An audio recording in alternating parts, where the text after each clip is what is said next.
కాంగ్రెస్ ప్రభుత్వంపై మాజీ మంత్రి హరీష్ రావు ఫైరయ్యారు. కాళేశ్వరంపై కాంగ్రెస్ దుష్ప్రచారం చేస్తుందని ఆయన విమర్శించారు. రేవంత్, ఉత్తమ్కు నీళ్ల విలువ తెలియదని మండిపడ్డారు. ప్రభుత్వం నీళ్లను ఒడిసిపట్టడం లేదని దుజ్జుమెత్తారు. బీఆర్ఎస్పై కోపంతో కాంగ్రెస్ సర్కార్ రైతులకు అన్యాయం చేస్తుంది అన్నారు. కాంగ్రెస్ నేతలు బురదలో రాజకీయాలు చేస్తున్నారని హరీష్ రావు ఆగ్రహం వ్యక్తం చేశారు. తన రాజకీయాల కోసం రైతుల మీద పగ ప్రతీకారాన్ని తీసుకుంటా ఉంది. ఎవరైనా అధికారంలోకి వస్తే ప్రజలకు మేలు చేయాలి తప్ప ప్రజలకు కీడు చేయకూడదు. ప్రజలకు కీడు చేస్తే అది ప్రభుత్వమే అనబడదు.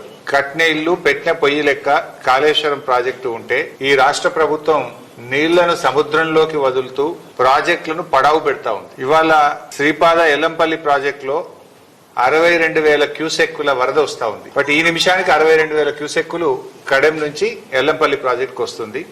బట్ కడెం ప్రాజెక్టు గేట్లు ఎత్తి ఇప్పటికే 150,000 క్యూసెక్కులు వదిలినారు. సాయంత్రం వరకు అది శ్రీపాద ఎల్లంపల్లి ప్రాజెక్టుకు వరద వస్తుంది. 62,000 క్యూసెక్కుల వరద వస్తే ఈ ప్రభుత్వం గేట్లు ఎత్తి సముద్రంలోకి వదిలేసింది. నందిమేడారంలో కట్కొత్తితే రోజుకు 2 టీఎంసీల నీళ్లు వచ్చి మిడ్మానేరులో పడతాయి. నేను వారం రోజుల క్రితమే ఉత్తమ్ కుమార్ రెడ్డికి లెటర్ రాసిన. అన్నపూర్ణ, రంగనాయక్ సాగరు, మల్లన్న సాగరు, కొండపోచమ్మ సాగరు, అదేవిధంగా బస్వాపూరు రిజర్వాయర్లన్నీ ఖాళీగా ఉన్నాయి, చెరువులన్నీ ఖాళీగా ఉన్నాయి. నీళ్లను ఒడిసి పట్టండి, వెంటనే మోటార్లు ఆన్ చేయండి అని చెప్పి ప్రభుత్వానికి చెప్పాం. దురదృష్టం ప్రభుత్వం మోటార్లు ఆన్ చేయలేదు. ఇప్పుడు ఏం చేసిండ్రు?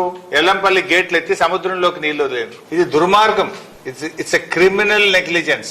ఎవడైనా చుక్కను ఒడిసి పడతాడు రైతుల కోసం. ఎందుకంటే నీళ్ల విలువ రైతులకు తెలుస్తుంది. ఈ ఉత్తమ్ కుమార్ రెడ్డికి, రేవంత్ రెడ్డికి నీళ్ల విలువ తెలియదు. మీరు వ్యవసాయం చేసిన వాళ్ళు కాదు. ఇలా కృష్ణానదిలో నీళ్లు సముద్రం పాలవుతున్నాయి, గోదావరిలో నీళ్లు సముద్రం పాలవుతున్నాయి. గుడ్లప్పగిచ్చి రేవంత్ రెడ్డి, ఉత్తమ్ కుమార్ రెడ్డి చూస్తా ఉన్నారు.